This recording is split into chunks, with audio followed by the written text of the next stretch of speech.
Hello friends, I am Dr. Arpana and you are watching my YouTube channel at drarpana.com. So today we will talk about dengue fever or also known as dengue. Now before I start with the topic, let me tell you, if you have not yet subscribed to my channel, do subscribe to my channel. If you have any query, any medical query, you can ask me in the comment section. Also you can give me your valuable feedbacks and suggestions in the comment section. So let us start with today's topic, that is dengue or dengue fever. Now this fever is caused by the bite of a mosquito which is known as Aedes aegypti, and there are 4 types of viruses which can cause this fever.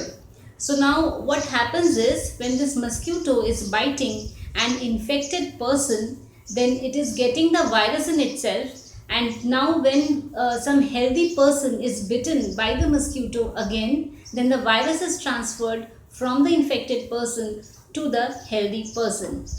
So now what will be the symptoms of dengue?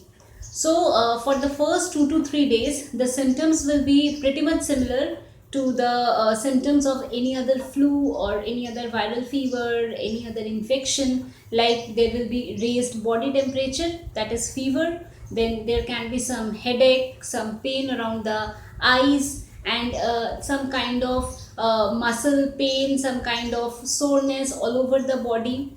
Now if the fever is dengue, then in the next 3 to 5 days, the symptoms, in addition to the symptoms that I said, in addition to this, there may be some nausea, there may be some vomiting, and there will be severe muscle pain all over the body. There will be myalgia, that is muscle pain all over your body.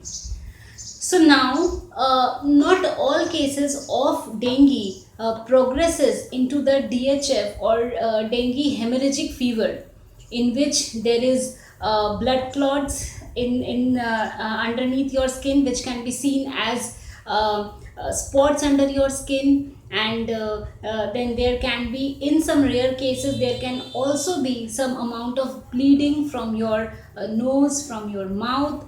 So now that you know about the symptoms of dengue, now it is also important to know that any kind of complication or any kind of trouble or any kind of complications can arise in the dengue fever only after the first 5 to 7 days. Before that, there is nothing much to worry about.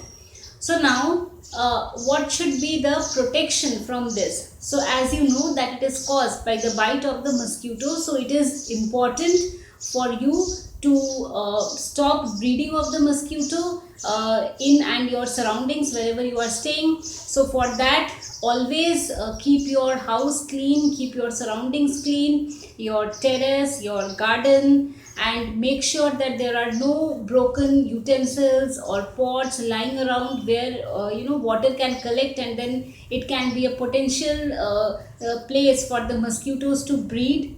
If possible, mesh your windows and your doors.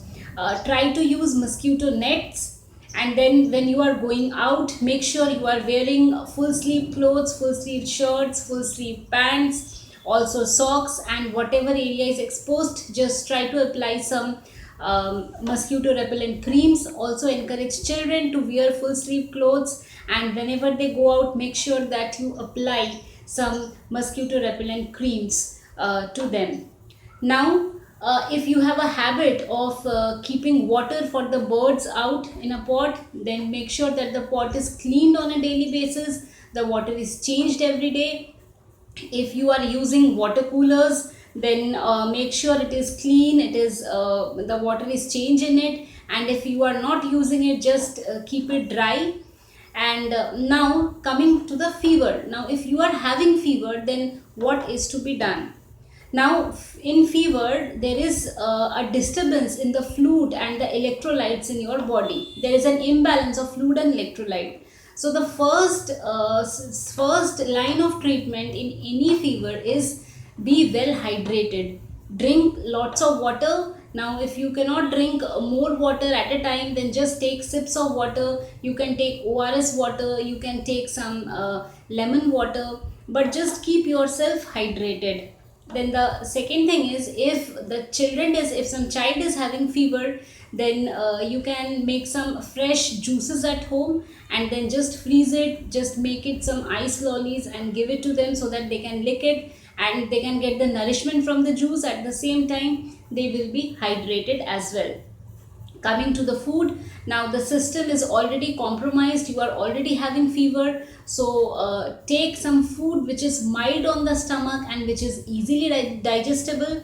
So you can take some khichdi with some just light tempering and some seasonal vegetables added to it, and make sure that the khichdi that you make, that should be semi solid, it should be more on the liquid side, so that you can easily eat it and it is easily absorbed by your body.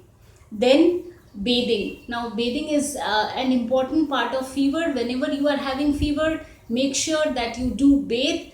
If the fever is high and if you are not comfortable bathing and the fever is too high, then just go for at least punch bathing, but do not skip the process of bathing altogether, because when you bathe, your muscles will relax, the pain will go, the soreness will go, and you will feel refreshed. Hope the video was useful. Do share it with your family and friends. Someone somewhere might get some benefit from this video, and do subscribe to my channel so that you do not miss out on any of the information that I share with you all in this channel. So stay healthy, stay happy and keep smiling. Thanks for watching.